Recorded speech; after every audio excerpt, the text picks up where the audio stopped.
Hey Doc, Happy New Year. It is 2026, and I am so glad to be back in your ear in a brand new year. Can you believe it? It is 2026. I hope you had a wonderful holiday season and you didn't have to work too hard. It wasn't too stressful, and you are ready to embrace 2026, and you are as excited as I am.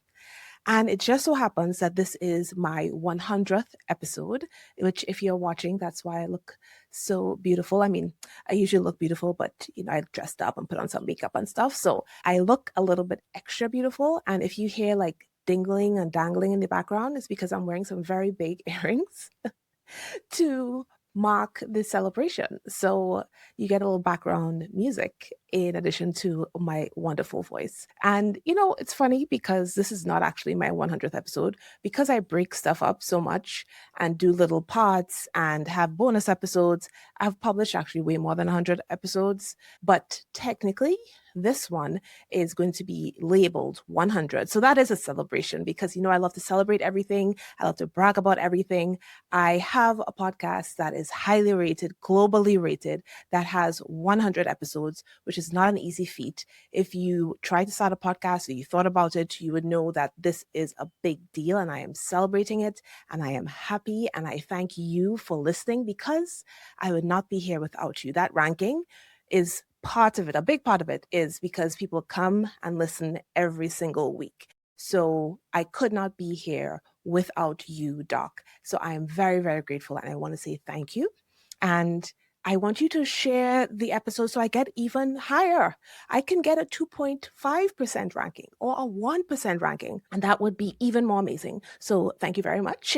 And truly, I do this because I love you, Doc. I'm not afraid to say it, even though I don't know you. I am not afraid to say that I love you and I want to support you and I want you to be able to live your best life in 2026. That has not changed. And so, on this 100th episode, this first episode of the new year, 2026, I wanted to talk about something that my coach brought up. We were talking about something that is actually not important, but she was saying why she came to coaching, like why she started coaching. And if you don't know, my coaching mentor is also a relationship coach, relationship and intimacy coach. And she was saying she was called to coaching because that was her arena: marriage, communication, intimacy. And that is how she facilitates transformation because of her deep connection and her interest in that arena. And then she went on to say, and you came to coaching because of needing to find support and listing your priorities and enlisting your husband to help you manage your household and all of those things that she very accurately described for why I started, that big event, that postpartum burnout that got me started along this particular path. But when she was saying it, because I was listening to a message on our messaging app, and as she said, and you came to coaching because the first thing that popped into my mind was because of the empowerment of women. Like it wasn't even a conscious thought. It just came. And I even told her that I was like, yeah, what you said was great. But this is what actually came to the forefront. And it is so perfect because that's what it is. That's what it has always been. And that's what I wanted to share today in this new year as I reflect on 2025 and look forward to 2026 and what I want it to be. I can see the evolution of that fact in the content of the podcast, in my focus in general. And it was only this conversation that happened just a few weeks ago that made me realize that, wow, I'm really coming into something that was really a focus and that is within me and has been within me for a very long time, because there's this memory that I have when I was very young. I don't even think I was in double digits yet. And I had a uncle visit from Barbados. He came to our house and he had been to our house many times before. And I was watching, I think it was what is that Drew Barrymore movie where she was like Cinderella? I don't remember the name of the movie, but it was one of my favorite movies back in the day. And he was like, you are always watching movies with a strong female lead. Of course, he didn't say it quite like that, but that was the point. He was like, there's always just a woman and she's in charge, or, she's the heroine. And at that age, I had no idea what that meant. I didn't know the significance of it, but it always stuck with me because it was something that he noticed. This big man who was intelligent and I thought worldly at my young age. And it always stuck that that was something that he noticed. And it was significant as I went along my journey because he was right. Like, I have always been focused on women and us being in charge and us being powerful and feeling powerful. It's why I wanted to become an OBGYN. Like, I always tell people, I never wanted to be a doctor. I always wanted to be a gynecologist. And it was because I heard my friends talking about our bodies. And, we were in high school. So people were talking about boyfriends and maybe precociously talking about sex. And some of the things they were saying, I didn't know much, but I was like, that is not right. I don't know the right answer, but what you are saying is not correct. And I just found that we should know more about our bodies as young girls. And it made me want to learn more about my body and then also educate other young women. And that is why I wanted to become a gynecologist slash a doctor. Like, it wasn't like, oh, maybe I'll do this. Maybe it was always this. It was for the education of women. And that I never wavered. And even as I left corporate medicine, started in locums, but really that transition from corporate medicine to locums was my leap from traditional employed practice into a world of entrepreneurship, a world of creativity, a world of leaning into parts of myself that were lost. And part of that was my TikTok channel, Dr. Toya OBGYN. And the tagline for Dr. Toya OBGYN was empowerment through education. Like, it has always been there because I truly believe that education is the way for people to feel empowered, to have agency, to advocate for themselves. So, my goal for that channel was to educate women so that they could feel empowered, they would know what questions to ask, not that they would see my videos and feel like they've gone to medical school, but be empowered enough to understand when conversations were happening, to ask the right questions, and to advocate for themselves if they were being discriminated against, if they were being dismissed and ignored. It was always about empowerment. And it just so happened that this transition, this phase came in the form of postpartum burnout. So the focus evolved from postpartum because that was the phase I was in when everything happened. Then early years of motherhood, because I realized that the early years were truly the foundation for motherhood ahead. And we had a lot of unlearning and a lot of caring for ourselves to do. And it went beyond the postpartum period.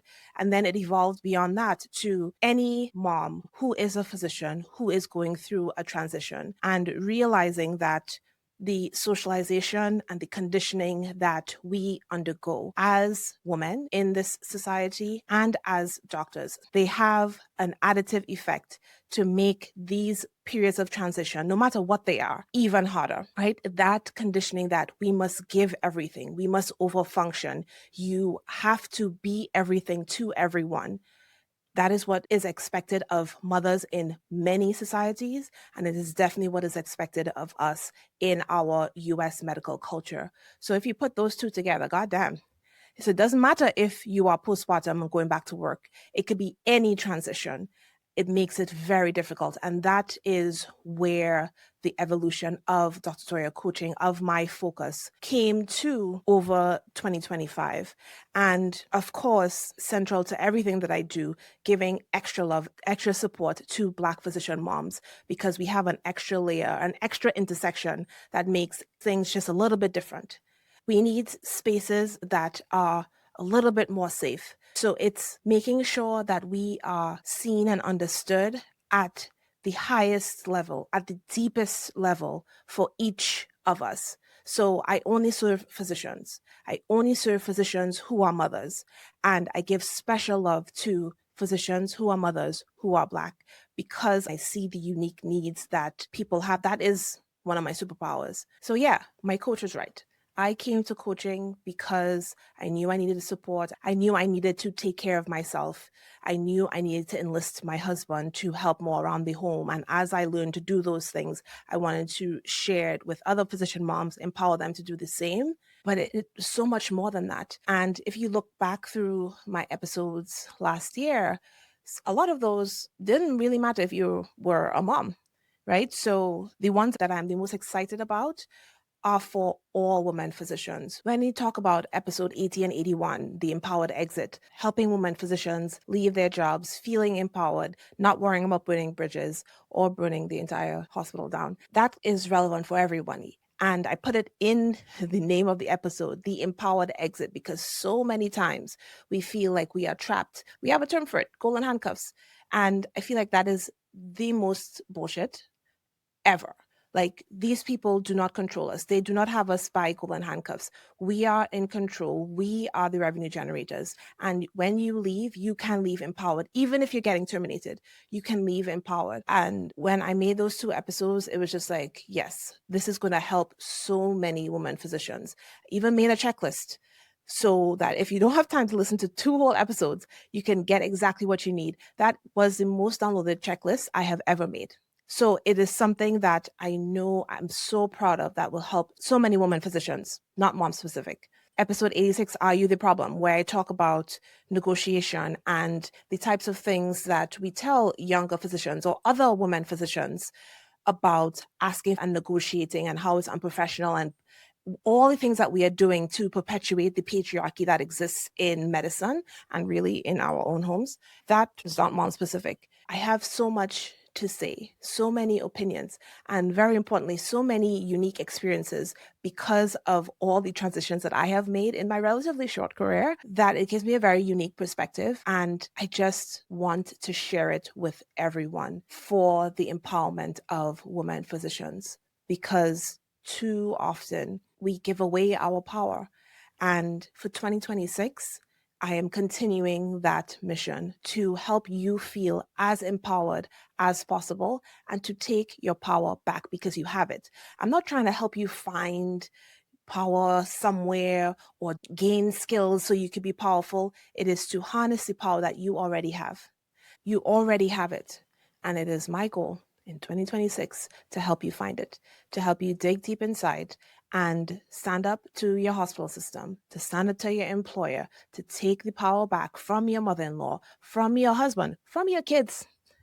Take that power back because you have it. You do not have to do half of the things you think you have to do. You could want to, you can choose to, and even something as simple as that, recognizing that you are making choices every single day, that you are responsible for the life that you are living.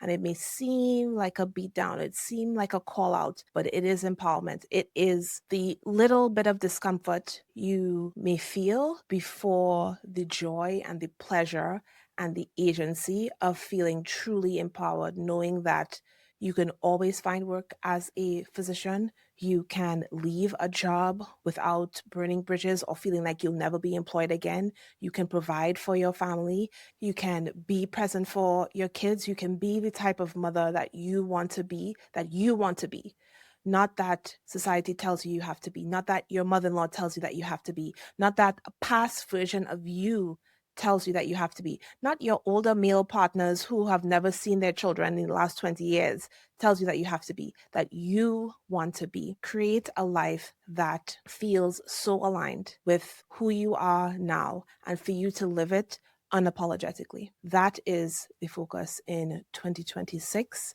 And it really has been the focus all along. So you will continue to get all of the things that you need to feel empowered in your life as it relates to motherhood and as it relates to being a physician, with many more episodes focused on everything you need to thrive and live your best life as a woman who happens to be a physician and whatever else you happen to be. Because you're a complex being. Being a physician and a mother are just two very small parts. You may feel like it is all of who you are, but there is so much more to you, Doc. You are a complex human being. And my goal is to have you realize that and honor every single part and realize that you deserve pleasure and you deserve rest and you deserve help. And you do not have to do everything alone. That is being powerful. Being supported is being powerful. Outsourcing is being powerful. Leaning on your husband is being powerful. Working on your marriage is being powerful. saying no to 15 after school activities so that you can just spend time at home with your family, which is actually what you want to do, but you feel like you should do those other things because that's what good moms do, is being powerful. And I am so excited to share this journey with you. So I am so excited for the episodes to come. Do I have them recorded yet? No, but that's okay. I have many, many ideas. So I'm excited to get them recorded and get them out. So I cannot wait for the rest of 2026 to continue to empower women physicians, to continue to empower physician moms, to continue to love on and care for Black physician moms. I, I can't wait. This is going to be a great year. And I thank you again for coming along on the ride with me. Make sure you do all the things, share the episode, let somebody know about this podcast. I'm sure you know somebody who does not listen to this podcast, and you should call her and be like, you need to listen to this podcast. Let's go ahead and subscribe, follow so you never miss an episode. Make sure you give a 5-star review on Apple Podcasts and a 5-star rating everywhere else. And don't be afraid to post on social media, put it in the groups, be like, oh my God, this episode was so amazing. Dr. Toya is the best. All of those things. And I will see you on the next episode of Stethoscopes and Strollers.